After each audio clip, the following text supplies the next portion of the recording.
Kumusta? Mabuti!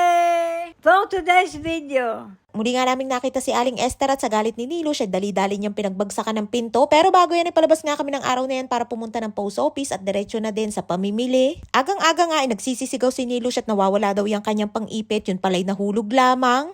At kung hindi nga nakita ay kung sino-sino na naman ang kanyang pagbibintangan na kumuha. Pordagaw na nga si Nilush at habang ako'y nag-aayos ay nakaabang na nga sa akin. Napaka mainipin nga ni Nilush, gusto niya kapag nakabihis na siya ay aalis na agad at nakabantay na nga yan agad sa may pintuan habang ako'y naggagayak pa. At minsan nga kahit paulit-ulit ko na sinasabi sa kanya na maupo muna siya at hintay niya ako na matapos ay hindi siya umuupo at naiiyamot pa nga sa akin sa paghihintay. Mahirap nga si Niling kasama lalo na sa galaan dahil wala nga siyang pasensya sa paghihintay at kapag nabili na niya ang kanyang gusto ay gusto niya ay uuwi na agad. Zenvel.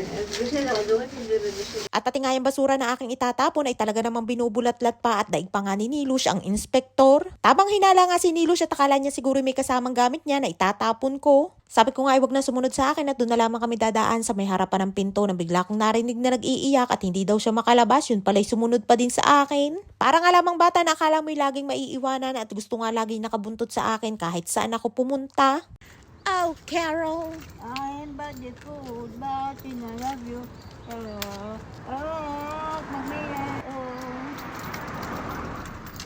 Oh, bloody! Oh, bloody!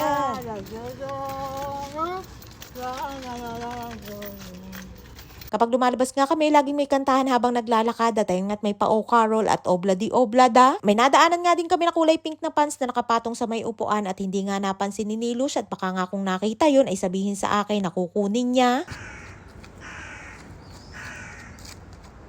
At ayun nga't binuhatan din nila ang kanyang walker habang dahan-dahan na naglalakad sa gilid ng aso at buti na nga lamang at mababait ang aso dito sa Israel at baka kung sa atin yan sa Pinas ay nahangkab na ang hita ni Nilush. At pati nga yung bag na itinapon ay gusto ding madampot pero sabi niya ay baka daw may sakit ang may-ari kaya wag na lamang daw.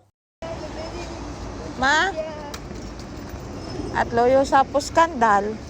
Amy Sudakruta. At inabutan pa nga ng hallucination habang naglalakad kami at nag-iiyak nga at meron daw sumasaksak sa kanya at dahil umiiyak nga sabi ko wag siyang mag-iiskandalo at wala din naman sumasaksak sa kanya. Minsan nga kahit sayan-saya si Nilo siya bigla-bigla na lamang may pumapasok na kung ano sa isip niya. At buti na nga lamang pagdating namin dyan sa may post office ay dalawa pa lamang ang tao at nung paalis na nga kami ay saka pa lamang nagsidatingan ang madaming tao. I-deposit ko nga sa akin bank account dito sa Israel yung cheque na huling sinahod ko kay Lola at yung kalahati nga na ibinayad sa akin ay cash. Isinabay ko na nga ding ihulog yung cash na ibinayad sa akin at itatransfer ko na lamang sa digital account. Nakakamiss nga din si Lola dahil kapag araw ng sahudan ay masaya din yun para sa akin dahil may pera na ulit daw ako. At pati nga si Nili tuwang-tuwa din yan para sa akin kapag pinasahod na ako ni Lola.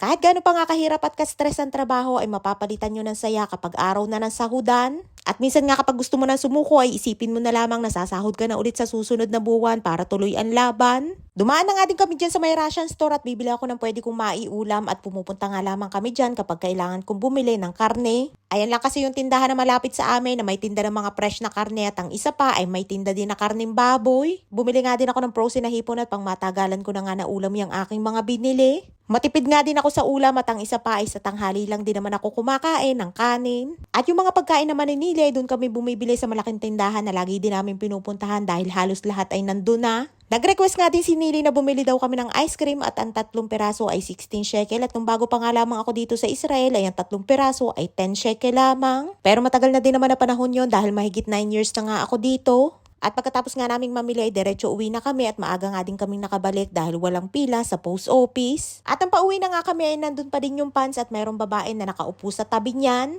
Napansin niya siguro na nakatingin kami at pinag-uusapan namin ni Nili ang pants kaya nang makalampas kami tinawag niya ako at inaabot niya sa akin yung pants at sabi niya ay dalhin na daw namin. Pang winter nga yung tela, tuwang-tuwa nga din si Nilush dahil kulay pink. Dito nga sa Israel ang mga tao kahit mga Israeli ay namumulit din sila ng mga bagay na itinapon na pwede pang mapakinabangan. Kung dati-dati nga ay ako lamang ang namumulot, ngayon nga ay katandem ko na si Nilush. Marami na nga din ako napulot na damit dun sa upuan na yun na hanggang ngayon nga ay isinusuot ko pa din. Kahit pa nga sabihin na kaya ko naman bumili ng bago ay iba pa din yung saya kapag nakakapulot ka ng libre.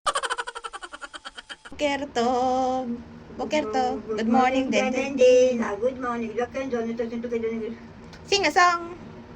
At ay nga't pagdating namin ng bahay ay sakto naman na naabutan pa namin na palabas si Aling Esther. Binati niya nga kami at dahil galit nga si Nilush kay Aling Esther ay dali-dali nga itong pumasok ng bahay. Nili, Loya Fe, Nili! Loya Fe! May pagkamaldita nga din itong ating Disney princess at talaga namang binagsakan ng pinto si Aling Esther. Nahiya nga din ako kay Aling Esther at humingi na nga lamang din ako ng pasensya at naiintindihan naman daw niya. Pinagsabihan ko nga din si Nilet habang pinagsasabihan ko ay tahimik lamang siya at sinabi ko nga din na hindi maganda yung kanyang ginawa kay Aling Esther. Sa tagal na nga na panahon na pabalik-balik ang sakit ni Nili ay nito na nga lamang siya nagkamero ng galit kay Aling Esther. Isa kasi si Aling Esther sa pinagbibintangan niya na kumuha daw ng kanyang robe na may paru-parong bukid at ang isa pa ay nakita niya daw si Aling Esther na sinaktan daw ako kahit hindi naman. Rot mi ze Esther bakurato. Ito, ba isa ka?